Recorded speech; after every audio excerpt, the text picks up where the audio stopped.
I'm Lisa Beardsley Hardy, Director of Education at the General Conference World Headquarters. And with me today is Dr. John Wesley Taylor, Associate Director, and Dr. Julian Malgosa. Dr. Malgosa is the liaison to the South American Division, and Dr. Taylor is the liaison to the Inter-American Division. Both of these include Spanish speakers and, of course, Portuguese speakers, so they are going to be doing their part of the program in Spanish. I will be moderating in English. The Sabbath School lesson for this week is More Lessons from the Master Teacher. It follows from last week's lesson about the Master Teacher, and there are many lessons to be learned from the greatest teacher of all time. Now you might say, well, if he's such a great teacher, did he write any books? Well, there are his words in the greatest book of all, the Bible, but think about that some more.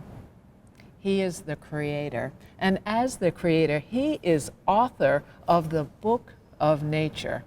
And the book of nature still teaches us so many important lessons.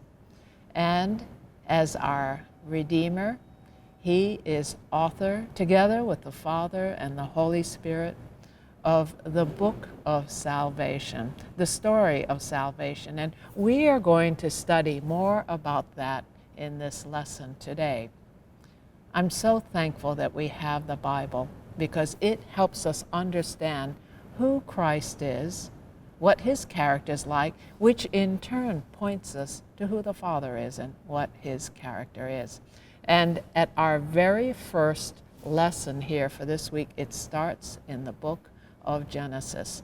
Now, why Genesis if we're studying about education? Dr. Taylor, I'm going to turn to you because we're going to Genesis 3. Why Genesis 3? Why start there? Dr. Taylor, what are your thoughts? Muy bien, un saludo cordial para todos. Y en respuesta a la pregunta, doctora, resulta que en Génesis 3 tenemos un evento educativo singular. Tenemos el acontecimiento de la entrada del pecado con Adán y Eva, y resulta que la tentación, muchas veces pensamos que era simplemente de una fruta prohibida. Sin embargo, la tentación era algo mucho más. En primera instancia, era desconfiar de la palabra de Dios y romper la relación de fe que cada uno necesitamos tener con Dios. Así que fe es esencial, y esa quizás es una primera lección para todo sistema educativo, incluso para la educación en nuestras vidas. Necesitamos una educación que fortalezca la fe, que lleve a una confianza en la palabra de Dios. Pero hay un segundo aspecto muy importante relacionado con esa tentación, y es la tentación muchas veces en nuestras vidas de tratar de adquirir conocimiento aparte de Dios. Eso era la tentación que lanzó la serpiente, que lanzó el diablo contra Eva y contra Adán. Y era buscar conocimiento desconectado de Dios.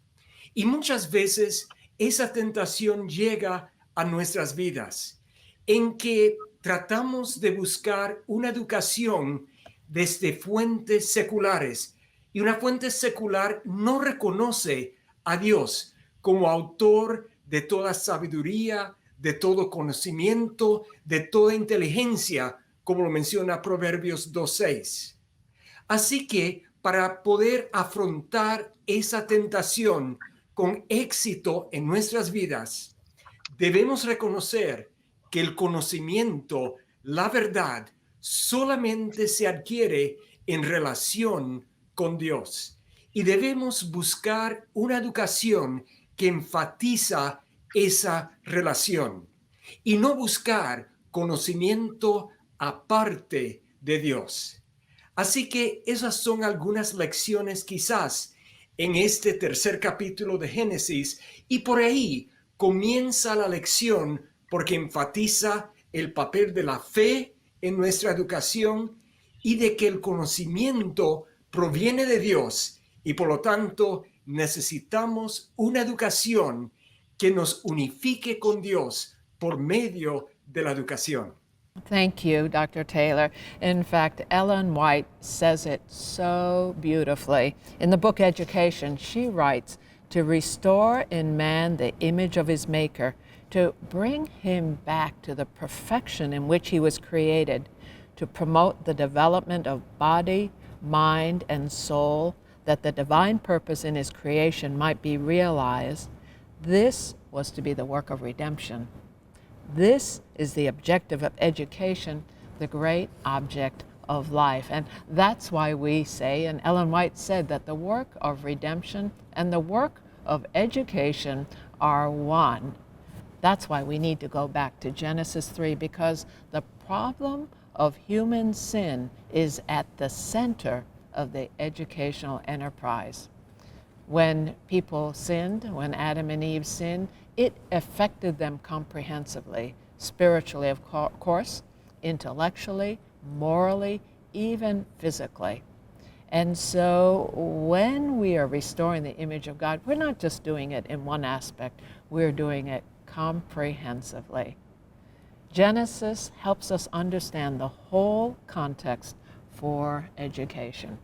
Now, Dr. Melgoes, on Monday's lesson, we're going to another story in the book of Genesis, and that is of a man on the run and a dream that he had while he was on the run, fearing for his life.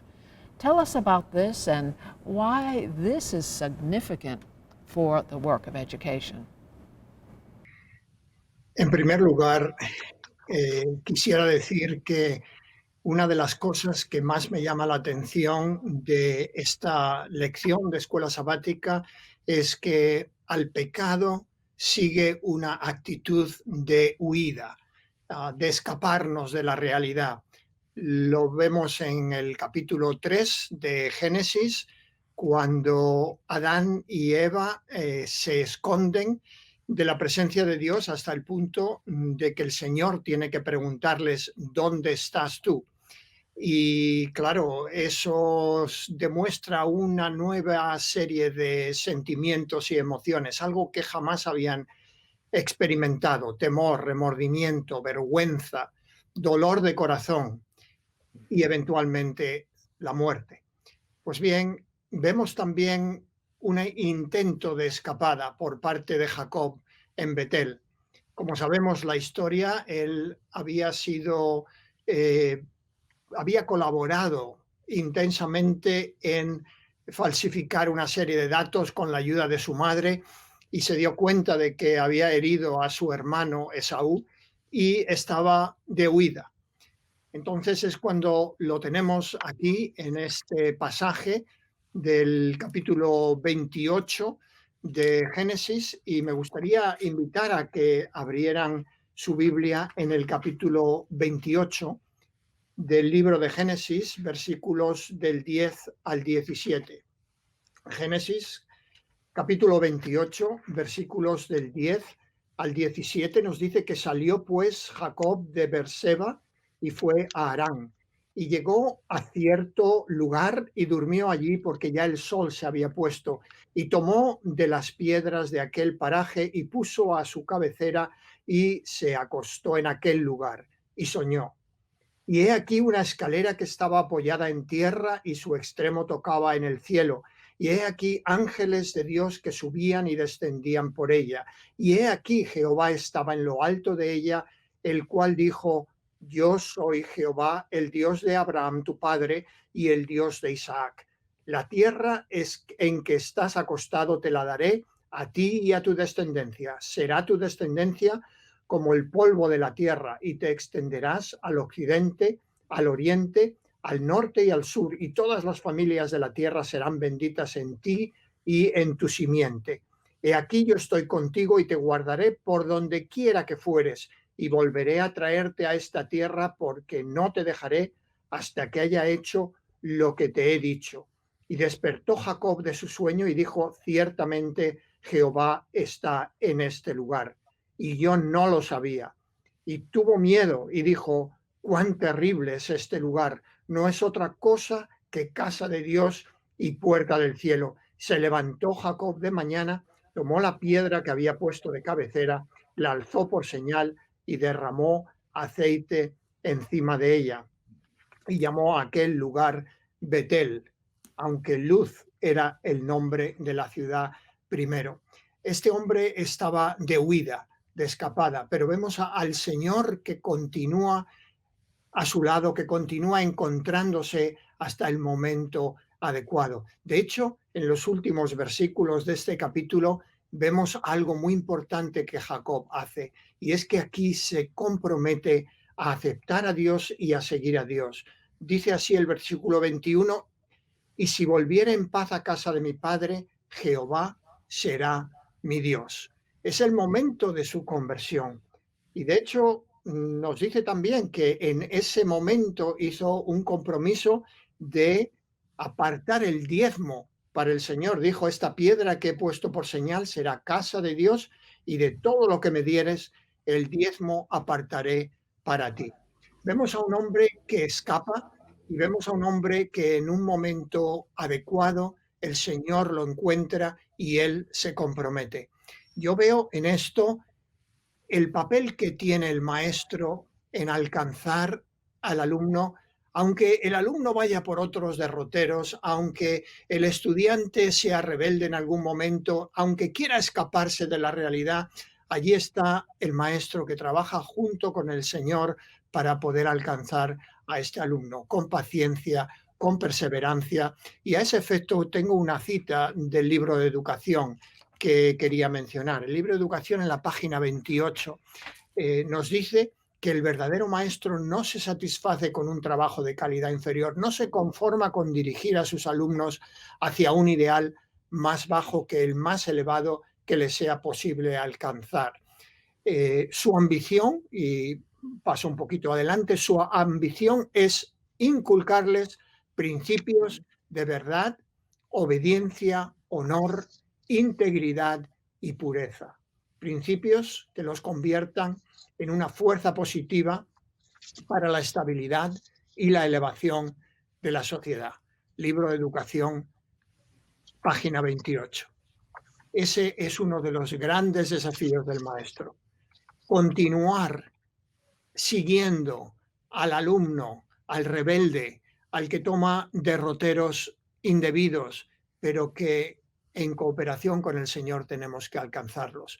Ese sería mi comentario en cuanto a la relación de este texto con la labor del maestro, doctora. Y quizás, doctora, Yes. podría Yes, agregar Dr. algo Taylor. por igual. En el versículo 16 de ese mismo capítulo, Jacob pronuncia: ciertamente Jehová está en este lugar. Y yo creo que esa es la diferencia primordial en una educación cristiana, una educación adventista. Y es Amen. que Dios está presente en ese lugar.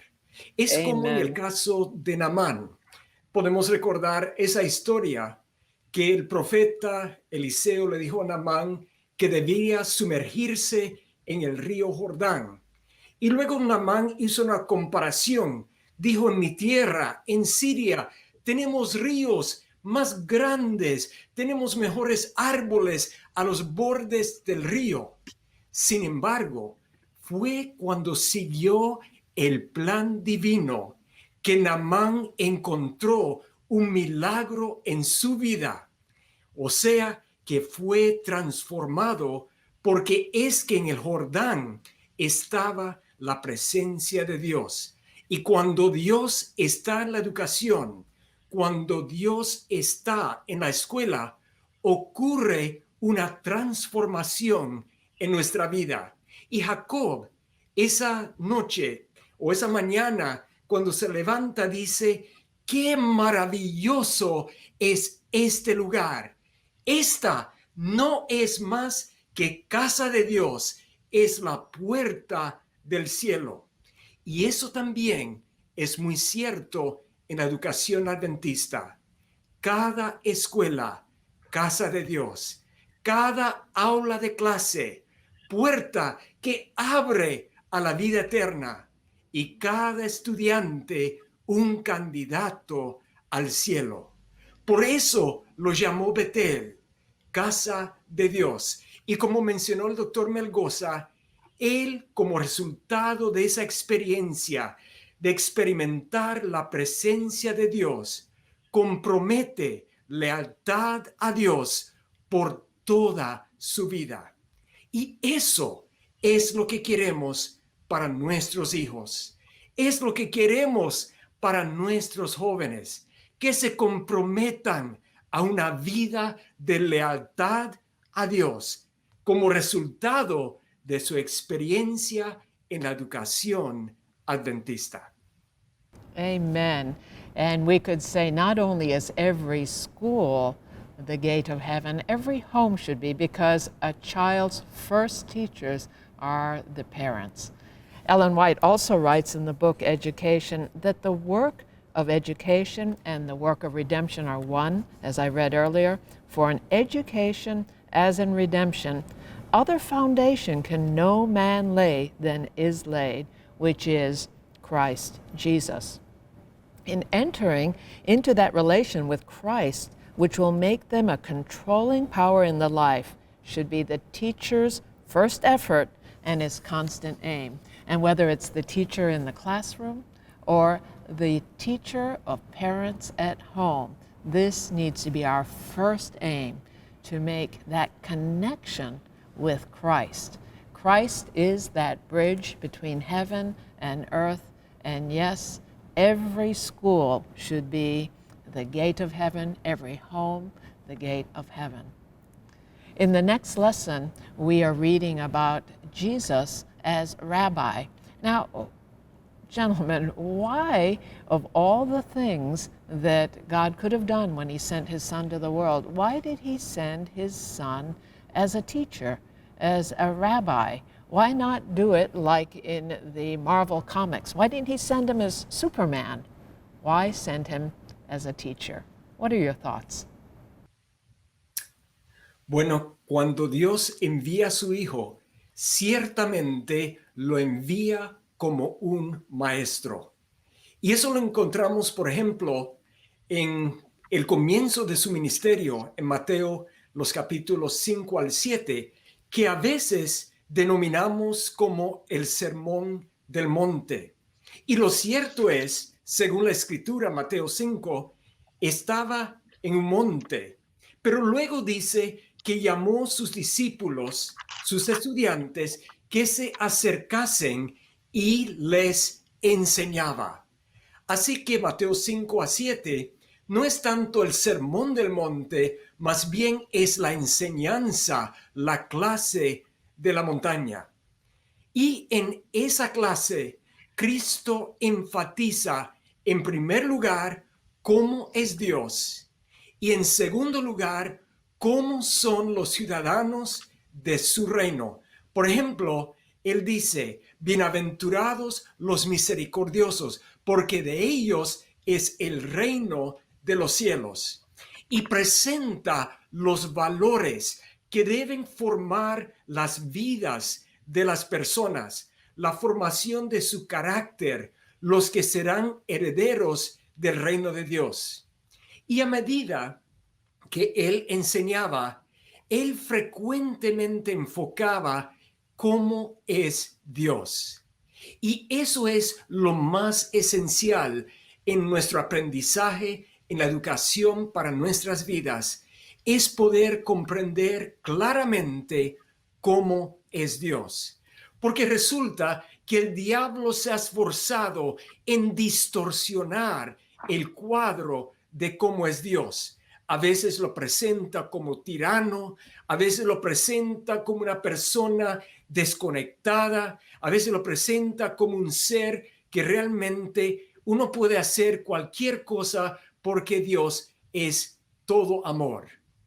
Y lo cierto es que Dios es amor, pero ese cuadro completo claro y atractivo de quién es Dios permeó la enseñanza de Cristo.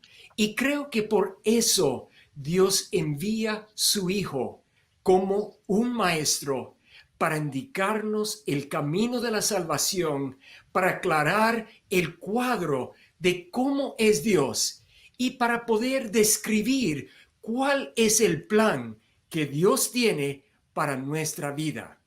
Así que eso es quizás una indicación de por qué Dios envía a su Hijo como maestro. Para añadir algo más a esta parte del martes, yo quisiera decir que el texto que presenta la lección del primer capítulo de Juan, los primeros 14 versículos de este capítulo, creo que tienen algunas enseñanzas muy interesantes. Por ejemplo, se nos habla, por supuesto, en el famoso primer versículo, que en el principio era el verbo y el verbo era con Dios y el verbo era Dios, para introducir el papel de Jesús desde el mismo momento de la creación.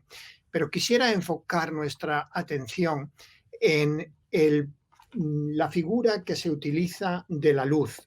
Nos habla de que la luz, en el versículo 5, en las tinieblas resplandece y las tinieblas no prevalecieron contra ella. Luego se nos habla de Juan y se nos dice que Juan no era la luz, sino que daba testimonio de la luz. También dice el versículo 7 que este vino por testimonio para que diese testimonio de la luz. No era la luz, nos dice el 8, como acabo de mencionar. La asociación de Jesús como poseedor de la vida y la vida siendo luz es muy, muy importante. Sabemos que la luz es necesaria para nuestra salud física y nuestra salud mental. La luz es esencial. Aprender de Jesús de una manera clara es necesario tanto como el comer. Cuando se han hecho estudios en los que se ha privado a las personas de luz, sometiéndolos a situaciones de oscuridad en una caverna o en un medio completamente desprovisto de luz, se ha visto que hay una serie de consecuencias fisiológicas que tienen que ver con el reloj biológico que hace que la gente duerma noches muy largas y tenga días muy largos, y el reloj biológico se desajusta a raíz de la ausencia de la luz. Desde el punto de vista del estado de ánimo también la ausencia de luz afecta a las personas. Hay países donde tienen inviernos muy oscuros y donde las personas sufren de una depresión estacional por el hecho de que les falta luz. Incluso fisiológicamente puede afectar a las mujeres en su propio ciclo menstrual cuando no existe la luz. Todo esto nos hace pensar que Jesús es esencial. ¿Y qué podemos aprender de Jesús como maestro? Yo me quedo con la empatía que mostraba Jesús, con su conocimiento de la naturaleza humana para poder adaptar su enseñanza a las necesidades de cada uno. Me quedo con las parábolas que hacían que las personas pudieran recordar las verdades del reino de una manera clara y distinta. Y en última instancia, con su llamado a la salvación eterna, a que el ser humano lo aceptara a él como único salvador. Y creo que estos son tareas que nos corresponden a todos los maestros, que nos sentimos orgullosos que Jesús fuera enviado como maestro porque se ajusta a nuestra profesión docente. Y quizás algo que podríamos agregar, doctor Melgoza, que complementa ese concepto de luz y de preocupación personal que Cristo tenía, era que Cristo creaba contextos de gozo. A veces nos centramos en el hecho de que Cristo lloró, y eso también muestra simpatía. Pero Lucas 10:21 dice que Jesús estaba lleno de gozo. En otro versículo, Juan 15 y el versículo 11 dice, les he dicho estas cosas para que se llenen de mi alegría. Sí, tu alegría se desbordará. Así que Cristo creaba contextos de gozo, de abundancia de vida. De hecho, declaró, yo he venido para que tengan vida y para que la tengan en abundancia. Juan 10, versículo 10. Amen. Y el simple hecho de que niños fuesen atraídos hacia él, que querían estar con él, me dice que Jesús como maestro era una persona sonriente, amable, una persona lleno de gozo y que llenaba la vida de sus estudiantes de gozo. Y creo que también esa es nuestra misión como padres, como maestros, traer el verdadero gozo a nuestros hijos, a nuestros estudiantes, el gozo de la vida abundante que nos promete Jesucristo. Amen. A life to its full. Now we are going to be moving to a difficult passage, and so I'm going to invite all of us to pause and pray because we have also been given a tutor. The tutor is the Holy Spirit. So let's pray together. Dear Heavenly Father, we thank you so much for your word that helps us understand the plan of salvation, of who we are, who you are, and the mission that you've entrusted to us.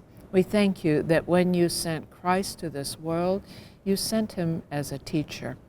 And we thank you that when Christ ascended, you didn't leave us as orphans. You gave us your Holy Spirit to guide us into truth, to comfort us when we need that. And so we pray that your Holy Spirit would guide us as we consider a difficult passage. Help us to understand it and help us as a result of it to be better educators. We pray this in the name of Christ. Amen. There are some difficult passages of Scripture, and this is one of those in Matthew 15, 21 to 28, and also in Mark 7, 24 to 30. And in fact, the Sabbath School lesson entitles it, A Woman Talks Back. I'm not sure if that's the right tone of what actually is going on here. So the question is, who is learning the lesson? Why did Christ go to Tyre and Sidon? Let's go to that scripture first, and then let's discuss this difficult passage of Scripture. Tal vez quisiera contribuir a la interpretación de este texto, especialmente en lo que tiene que ver con el aprendizaje en el contexto de la educación cristiana. Para mí es uno de los encuentros más atractivos que el Señor tiene, porque estamos viendo a una mujer que tiene una necesidad muy apremiante, la necesidad de sanar a su hija de esa posesión que el diablo había tomado de ella, y estaba ansiosa de encontrar a Jesús. Pero esta mujer era de un nivel inferior, de una clase baja, sin distinción. Tenemos que recordar que acabamos de leer la historia de Jacob. Si leemos en ese contexto, Isaac, el padre de Jacob, le dijo a su hijo, no tomarás mujer de las hijas de Canaán. Ya en el antiguo, en la historia sagrada de la antigüedad se ve claramente dónde tienen que colocarse a los cananeos y a las cananeas. Esta mujer era de ese origen étnico y lógicamente los discípulos no querían que estuviese por allí, querían hacerla callar, pero finalmente la mujer se acercó a él. Y viene ese diálogo tan maravilloso en el que la doctora Lisa está diciendo que es difícil. Pero yo veo que hay tal empeño mutuo en conseguir ambos objetivos. Objetivo de Jesús, el de llamar a esta mujer a su reino, el objetivo de ella, el de curar a su hija y también aceptar a Jesús, por supuesto. Pues bien, Jesús le dice, no está bien tomar el pan de los hijos y echarlo a los perrillos, es el versículo 26 de este capítulo de Mateo. No está bien tomar el pan de los hijos y echarlo a los perrillos. Ella podía haberse incomodado porque estaba diciéndole que ese pan, esa bendición era para los hijos de Israel y no para ella. Sin embargo, su necesidad, su anhelo de recibir al Señor y de la curación de su hija es tal que ella pronuncia esas palabras maravillosas que muestran tanto de este ser humano. Sí, Señor, pero aún los perrillos comen de las migajas que caen de la mesa de sus amos. Entonces es cuando Jesús se da cuenta de que esta mujer no está haciendo pretensiones, no está diciendo los judíos están haciendo discriminación contra nosotros, esto es injusto, simplemente está pidiéndole al Señor misericordia a pesar de su condición de cananea, que no tenía que avergonzarse de ello, pero la realidad social del momento es que se consideraba una clase inferior. Así que Jesús le da una respuesta determinante, la sanación de su hija. Para mí esto tiene las enseñanzas del maestro. Vamos a tener como maestros que en el contexto cristiano que lidiar con cuestiones de diferencias, cuestiones de clase social. Jesús nos da un ejemplo maravilloso, como ha indicado la doctora Lisa, él tal vez fue a esa región de Tiro y de Sidón porque quería enseñar esta lección. Quisiera terminar mi comentario con un texto de Elena White del libro de Educación, página 262, de una gran necesidad, un gran reto que tenemos todos los que somos docentes. Nos dice que el niño a quien se censura frecuentemente por alguna falta especial la lleva a considerar como peculiaridad suya algo contra lo cual es vano luchar. Así se da origen al desaliento y la desesperación que a menudo están ocultos bajo una aparente indiferencia o fanfarronería. Únicamente, y esta es la palabra clave, se logra el verdadero objetivo de la reprensión cuando se guía al transgresor a ver su falta y se prepara su voluntad para su corrección. Obtenido esto, indíquesele la fuente del perdón y el poder, trátese de que conserve el respeto propio e inténtese inspirarle valor y confianza. Esta obra, se nos dice, requiere tacto, sensibilidad, delicadísimo, conocimiento de la naturaleza humana, fe y paciencia divinas, dispuestas a obrar, velar y esperar. Nada puede ser más importante que esta obra. Libro de Educación, página 262. Amén. Una excelente explicación, doctor Melgoza. Y quizás solamente añadiría que Elena White también nos revela en el libro Deseado de todas las gentes que Cristo viajó específicamente ese largo viaje hacia las tierras de Tiro y de Sidón, que hoy es el país del Líbano, con un propósito singular. Y es que Cristo buscaba y valoraba a personas vulnerables y marginadas para traerles también la salvación. Podemos ver eso, por ejemplo, en su asociación con Mateo y con Zaqueo, ambos cobradores de impuestos, marginados por la sociedad. También lo vemos con la mujer samaritana al lado del pozo de Sicar. Por igual, los leprosos, los mendigos. El propósito de Cristo era valorar cada persona, aún aquellas personas marginadas. Y creo que esa era una lección para sus discípulos y para nosotros que laboramos en la educación cristiana, la educación adventista. Pero también me parece que en esta historia hay una lección como para nosotros como padres, y es que nuestros hijos son nuestro tesoro más grande. Y necesitamos, como hizo esa mujer, hacer cualquier sacrificio, cualquier incomodidad para que Jesús pueda tocar su vida. Y eso creo que es una gran lección para cada uno de nosotros, porque traer salvación a nuestros hijos requerirá algo de nuestra parte, requerirá sacrificio, requerirá que nosotros Pongamos nuestros hijos en las manos de Cristo para que Él pueda tocarlos y Él pueda transformar sus vidas. Así que una lección tanto para los educadores como también para nosotros como padres, para nuestros hijos. That's right, Dr. Taylor. And in fact, Scripture shows that this was the only miracle that Christ did on that trip. And the real lesson was not for this poor, desperate woman who had the sick child. The real lesson was for the disciples and for us who are followers of Christ, of the tender pity that he has. And in this interaction, he was reflecting the cold and callous attitude of the disciples, one that sometimes we share for those around us that we find objectionable. We need more of the love of Christ, the tender pity and love of Christ, and bringing people to Christ so that they can be healed.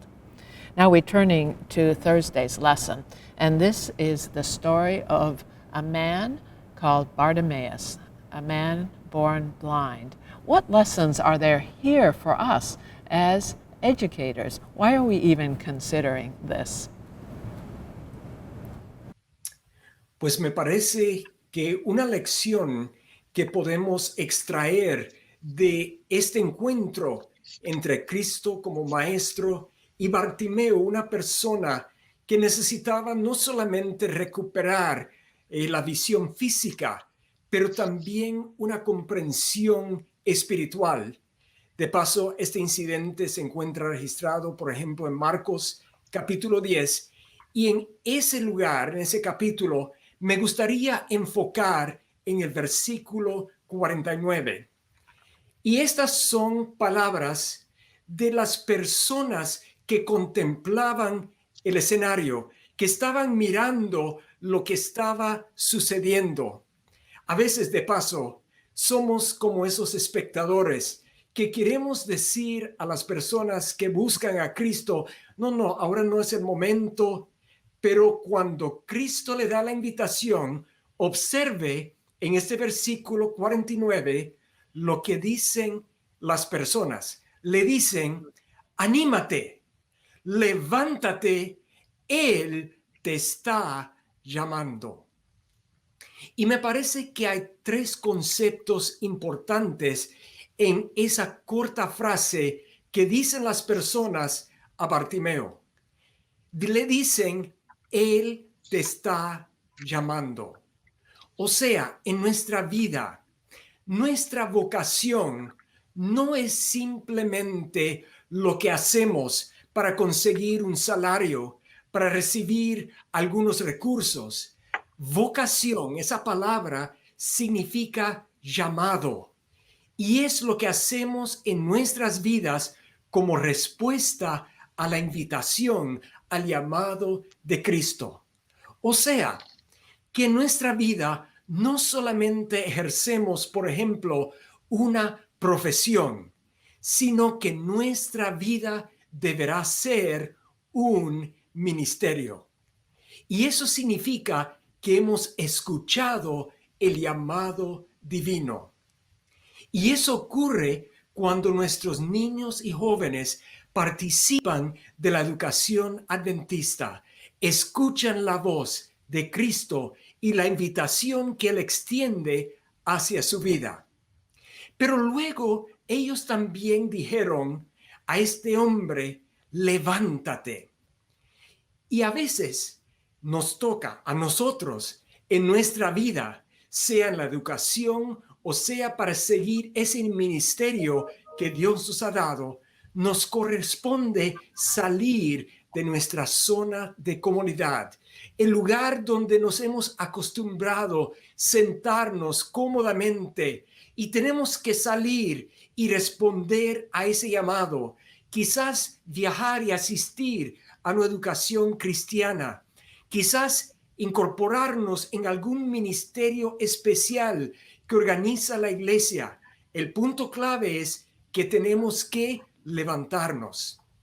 Pero luego esa primera frase, esa primera palabra es clave. Dice, anímate, alégrate, levante tu ánimo. y el resultado de escuchar la invitación, de salir de nuestra zona de comodidad, de responder al llamado a un ministerio en nuestra vida, es que sentimos el verdadero gozo, la satisfacción que solamente resulta de responder a ese llamado. Y como dice, inmediatamente se levanta, recupera la vista y sigue a Jesús. Y eso es también lo que queremos para nuestros niños y jóvenes y también para nuestra vida, que pueden ver las cosas como Dios las ve y pueden comprometerse a seguir a Cristo por el resto de su vida. Llegan a ser discípulos y luego formadores de discípulos de Cristo. That is right. Thank you. Dr. Melgoza. Simplemente añadir de una manera breve el contraste que vemos en esta historia, en el contexto de este mismo capítulo del Evangelio según Marcos. Tenemos un alumno que entiende, que precisamente es el mendigo ciego Bartimeo, y tenemos alumnos que no entienden el mensaje. ¿Cuántos de nosotros como maestros sabemos que cuando ofrecemos una explicación, por buena, mediocre o mala que sea, hay alumnos que lo entienden y hay alumnos que no lo entienden? ¿Qué vamos a hacer especialmente con los alumnos que no lo entienden? Y ese es otro de los grandes retos de la educación cristiana. Tal vez la educación secular habla de que se trata de que hay que sobrevivir y allá sálvase el que pueda, ¿verdad? No es así en la educación cristiana. El maestro debe hacer lo que hizo Cristo. Si miramos al capítulo 10 del libro de Marcos, nos damos cuenta de que Bartimeo, como ha explicado el doctor Taylor de una manera muy clara, es conmovido, se levanta y sigue al maestro. Si leemos unos versículos antes de este acontecimiento, nos encontramos que Jacobo y Juan, capítulo 10, versículo 39, 40, 41, Jacobo y Juan lo que tienen es interés por sentarse a la izquierda y a la derecha de Jesús en el reino. Esa es su preocupación. No entienden el mensaje, no lo han entendido y Jesús se lo tiene que decir claramente que no lo han entendido.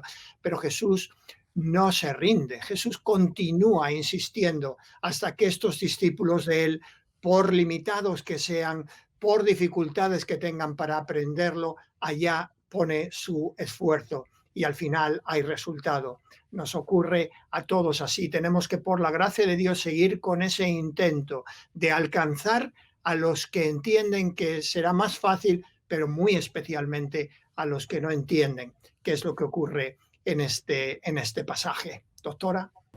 Thank you. The lesson for Friday points back to Matthew 5-7, the Sermon on the Mount, the great treatise that Jesus gave as a teacher about the principles of the kingdom of heaven. That's not just something to happen in the future, but already begins to happen in our hearts by the indwelling power of the Holy Spirit for everybody who accepts Him and takes Him into their hearts and who want to follow Him as their disciples. Now, Dr. Taylor, Dr. Melgoza, do you have one final concluding comment about this lesson on other lessons from Jesus as a teacher? Simplemente quería atraer nuestra atención muy brevemente al texto de Hebreos 5, versículos del 12 al 14. Capítulo 5 del 12 al 14. Ahí se nos dice que debiendo ser ya maestros, tenemos necesidad de que se nos vuelva a enseñar los primeros rudimentos de las palabras de Dios. Está escribiendo a personas que deberían ser maduros, deberían ser avanzados. Por muchos estudios que tengamos, por mucha preparación que tengamos, en algún momento de nuestra vida vamos a alcanzar un nivel en donde necesitamos de nuevo leche, en donde vamos a tener que aprender desde el principio, desde el ABC de las cosas. Seamos lo suficientemente humildes. Todos los que tenemos que ver con la educación adventista, con alumnos adventistas. Seamos lo suficientemente humildes para reconocer que a veces necesitamos leche, que el alimento sólido viene con la madurez y a veces alcanzamos ciertos niveles, pero otras veces no. Que el Señor les bendiga a todos. Doctor Taylor, si puede hacer la conclusión general. Gracias, doctor Melgoza. Y quizás una lección final, y es que Dios valora la educación. Dios se preocupa por la educación. De hecho, envió a su Hijo para experimentar un desarrollo integral de todo el ser, como lo menciona en Lucas 2:52. Pero no solamente eso. Iniciado ya su ministerio, Dios ha enviado a su Hijo, como hemos enfatizado, como un educador, como un maestro. Y eso subraya la importancia que Dios tiene para la educación en nuestras vidas. Y quizás por eso Elena White escribió en el manuscrito 106 del año 1905, todos nuestros niños y jóvenes deberán recibir una educación que los fortalezca en la fe. O sea, todos nuestros hijos deberán recibir una educación de fe que los acerca a Dios, que reconozca a Dios como fuente de toda verdad. Pero luego, para que esto ocurra, ella escribe: en todas nuestras iglesias debiera haber escuelas, y en estas maestros que sean misioneros, educando a los hijos de los observadores del sábado, no solamente en las ciencias, sino en las escrituras. Conducción del Niño, página 286. Y quizás por eso escribe el profeta Isaías en el capítulo 54 y el versículo 13. Y todos tus hijos serán enseñados por Jehová. No solamente acerca de Jehová, sino que Dios mismo es su maestro. Y luego continúa diciendo: y multiplicaré la paz de tus hijos. Esa palabra paz en el hebreo, el idioma original del Antiguo Testamento, es la palabra shalom. Y ciertamente significa paz, pero significa mucho más. Significa bienestar, salud, prosperidad y seguridad. ¿No es eso lo que deseamos para nuestros hijos? ¿No es eso lo que deseamos para cada niño y joven en nuestras iglesias? ¿No es eso, shalom, lo que buscamos para nuestras propias vidas? Pero hay una condición.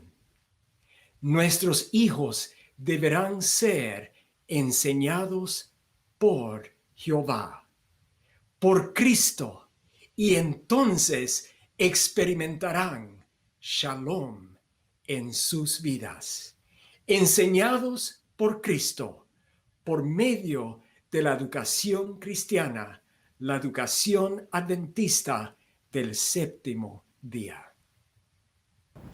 Thank you, Dr. Taylor, Dr. Melgoza, for helping us understand more fully lessons from Christ as a master teacher. Let's bow our heads for prayer. Dear Heavenly Father, we thank you for the Holy Scriptures. We thank you for teaching us through the Scriptures. We thank you for the book of nature that points to you as the Creator. And this week, we pray that as learners, we might share some of these lessons with those in our own home, those in our place of work, those that we might be sitting next to in a public place, that we might share a word of encouragement and point them to the Master Teacher who bids all come and follow me. We pray this in the name of the Master Teacher, Jesus Christ, our Lord and Savior. Amen.